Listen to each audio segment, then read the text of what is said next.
we obviously think it's pretty important for you to study vocabulary and poetry, short story, famous short stories, speeches, and philosophy.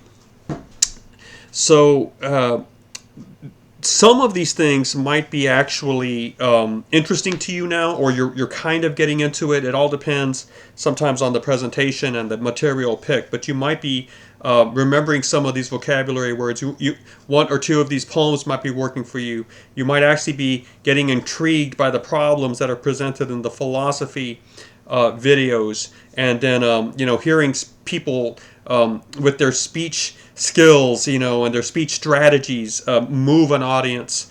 And then sometimes, just getting involved with the classic short stories. These might all be working for you, but there might be some of these that aren't working for you. Sometimes it might be the case where the poetry is just not really something you're into, or the speeches, or even the philosophy. You're like, well, you know, what's going on here? And I would just ask you to keep working at it, be patient with it, see where it goes. Okay, sometimes, particularly with philosophy, your mentor or the video, usually me or someone else on the video, might be trying to express a term or a problem. And many, many, many times, the phrases and the names we give these problems are not just ours, but they're actually what people use to refer to these issues. So you might just be able to skip the video and go online to YouTube to find a video on that particular problem, or that philosopher,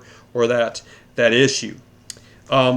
We kind of don't mind as long as you are getting involved in philosophy on some level. But even if it is never really something that you get into, you can still just go ahead and put the time in by watching the videos and being done with it and moving on to the other assignments. In other words, what we're trying to say is we completely understand that sometimes concepts or issues or paths of learning or styles of learning, they're all at play here. And, we're going to have a certain way we approach it, just because we can't do 5 or 6 things at once as teachers or mentors.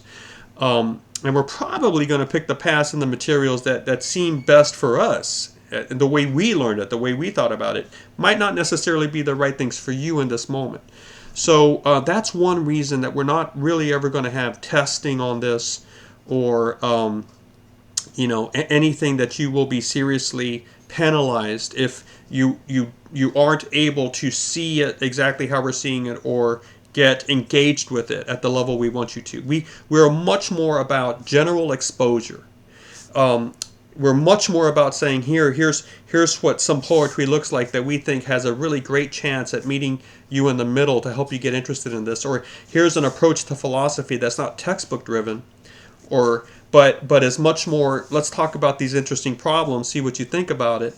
If we're not explaining it right, then maybe you can take the name of the problem and find a YouTube video that is doing it.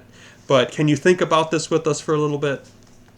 And if we do this right, with the right terms, the right material, the right approach, we don't necessarily need to have a lot of quizzing or testing on it to have it be, in the long run, memorable and impactful to your life in some way. So we are just counting on the fact that if we just continue with this, and you continue watching or listening or reading, down the line somewhere, there's going to be something that eventually does work for you here, that is going to help you grow, help you take your next step in this arena, the poetry arena, the vocabulary arena, the philosophy arena. And we want that to be meaningful and to be significant and impactful for the time after you finish the instruction.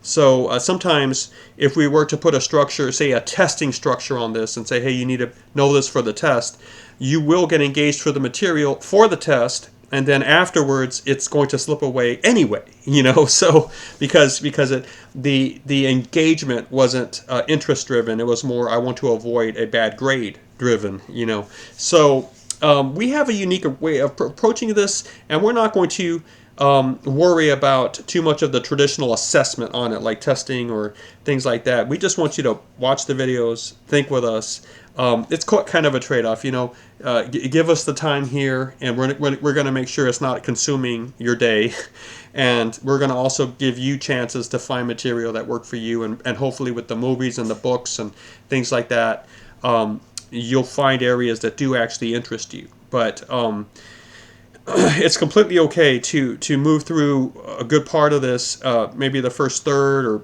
first fourth of it, and not feel the connection. But we're betting on the fact that if you just stay with it, eventually you will find areas that do speak to you through the pictures and the issues that are meaningful to you. And at that moment, the stuff that has already come, the stuff in the past, if you will, in terms of the assignments and the manuals, will reach forward and be connected, and then you'll be in a better place. So just keep on watching, keep on thinking with us, keep on reading. Don't worry too much about whether or not you can articulate it back or have all the facts down in terms of being able to write about it or talk about it with your mentor. They'll be able to engage you verbally through the phone calls and the contacts. And we also want you to be kind of writing something down in your reflection journal. So look for anything that you can bring in there if, in fact, the philosophy videos for that term aren't really doing it for you, or the poetry is not really moving you or interesting. Still, nevertheless, engage it, read it, try to write a little bit about it in your journal, which is structured completely your own way, and go from there.